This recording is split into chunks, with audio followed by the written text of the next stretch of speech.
Your Excellencies, distinguished ladies and gentlemen, I welcome the opportunity to address the 10th African Special Economic Zones Annual Meeting, and I'm sorry I'm not able to be with you in person.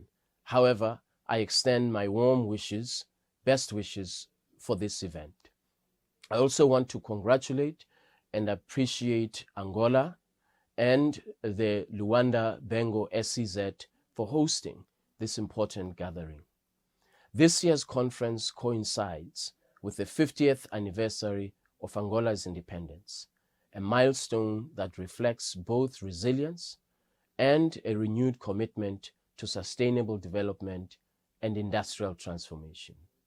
It is a timely reminder of the importance of special economic zones as engines of economic diversification, industrial upgrading, and regional value chains development. Even against the backdrop of ever-declining global FDI flows, tightening financial conditions, and disruptions to global supply chains, our continent continues to emerge as a strategic destination for investment in manufacturing, renewable energy, and of course, the digital economy. The AfCFTA is the backbone of Africa's industrial transformation. With a vast market of 1.4 billion people and a combined GDP of over $3.4 trillion, the AfCFTA offers an unprecedented opportunity for scale, competitiveness, and value chain integration. Special economic zones are central to unlocking these opportunities. They serve as engines of reform, hubs of innovation, and champions of export competitiveness. Your Excellencies, distinguished ladies and gentlemen, to ensure the coherent application of the AfCFTA across all our special economic zones, the Council of Ministers adopted a ministerial regulation in terms of which all products that are produced in special economic zones shall now have the right to be integrated in the AfCFTA market, provided they meet rules of origin in order to protect the domestic industry from unfair trade practices. As we look forward, I am particularly pleased to announce that the AfCFTA Secretariat is ready to enter into a memorandum of understanding with the African Economic Zones Organization. This partnership will be a major step towards operationalization of the Special Economic Zone regulation, which I've just referred to.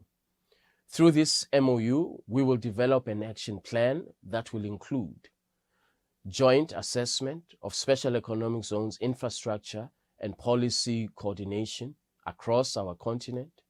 Second, targeted capacity building and training initiatives for special economic zones authorities and economic operators. And third, structured cooperation to establish a credible, centralized database for special economic zones that are eligible to operate within the AfCFTA. This collaboration shall reflect our commitment to ensuring that special economic zones are integrated components of industrial policy as well as the AfCFTA and its implementation. We see a very critical role in the implementation of the AfCFTA for special economic zones. Ladies and gentlemen, Your Excellencies, the development of smart, green, and globally competitive SEZs requires ambitious and bold thinking. Africa must invest in modern infrastructure, from energy systems to logistics corridors and digital connectivity. The AfCFTA Secretariat, for our part, continues to maintain the Continental Registry of Special Economic Zones in order to track export performance, review the regulations that I referred to ensure that they are applied over the period that has been agreed to. As I close, I encourage all policymakers, economic operators, and special economic zones authorities to use this platform to reinforce our shared commitment to industrial transformation. I encourage that we work together to establish African special economic zones as the epicenters for value addition and industrial development anchored within the framework of the AfCFTA. I wish all of you very good deliberations, and I thank you for your attention.